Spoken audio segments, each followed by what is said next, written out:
Yang kita maksud dan tawakal ini adalah secara terminologis, di mana Imam Al-Jurjani, salah seorang ulama, menyatakan tawakal itu secara istilah atau secara terminologis adalah at-thiqatu billah wal i'timad 'ala Allah, yaitu hendaknya seseorang percaya kepada Allah, yakin hanya kepada Allah Subhanahu wa taala, yang kemudian hanya bersandar dan menyerahkan urusannya hanya kepada Allah Subhanahu wa taala secara mutlak.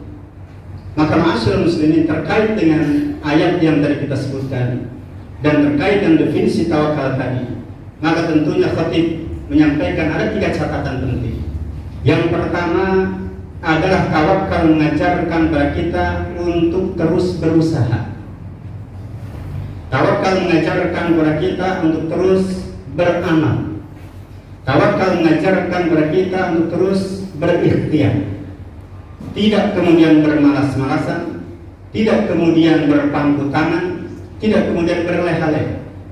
Mungkin ingat, di antara kita masih teringat bagaimana ketika seorang sahabat yang mulia datang kepada Rasulullah SAW dengan menggunakan kendaraan unta, ya, tunggangannya unta.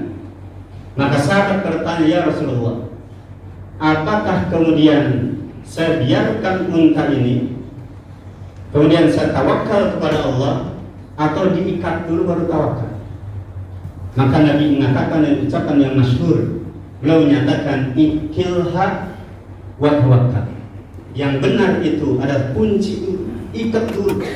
Ya, misal seseorang punya kendaraan, maka atau misal motor dengan kendaraan dikunci, ya termasuk digembok dengan kunci gandanya, maka yang benar adalah dikunci dulu, diikat dulu tunggangan itu, baru kemudian sudah tawakal kepada Allah Subhanahu wa taala, serahkan urusan kemudian kepada Allah Subhanahu wa taala untuk menjaganya. Yang penting manusia diperintahkan untuk ikhtiar, manusia diperintahkan untuk berusaha.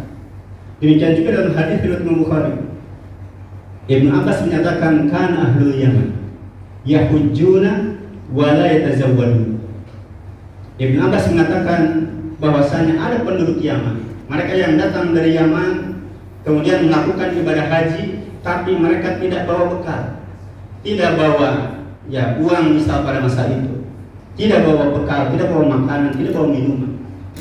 Yang kemudian ketika disampaikan kepada mereka, kenapa kalian tidak bawa makanan, tidak bawa minuman, tidak bawa perbekalan, seolah mereka yang menyatakan bahwasanya kalau kami masih ada rezeki pasti Allah akan berikan.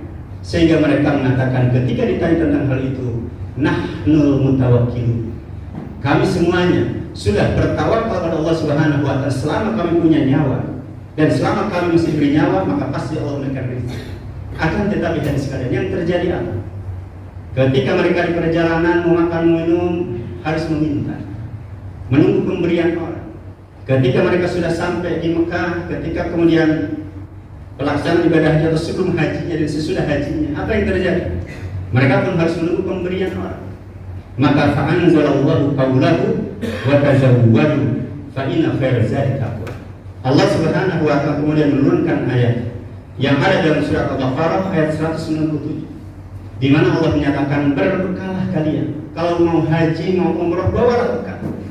Meskipun bekal yang terbaik adalah ketawakalan, ketakwaan kepada Allah Subhanahu wa taala. Tawakal dan takwa itu merupakan bekal terbaik. Tapi jangan dilupakan terkait dengan ibadah haji. Demikian juga dengan umrahnya, maka perlu membawa bekal. Nah, maka hadis sekalian yang dimuliakan Allah Subhanahu wa taala, maka jelas tawakal mengajarkan kepada kita untuk ikhtiar, mengajarkan kepada kita kemudian untuk melakukan amal dan berusaha semaksimal mungkin. Dan catatan yang kedua terkait dengan ayat ini, yaitu terkait dengan firman Allah, wa 'alallahi falyatawakkalul mutawakkilun, adalah hendaknya seseorang tetap melakukan perbuatan baik, atau seseorang kemudian senantiasa melakukan usaha semaksimal mungkin, meskipun secara logika sepertinya sulit untuk meraih.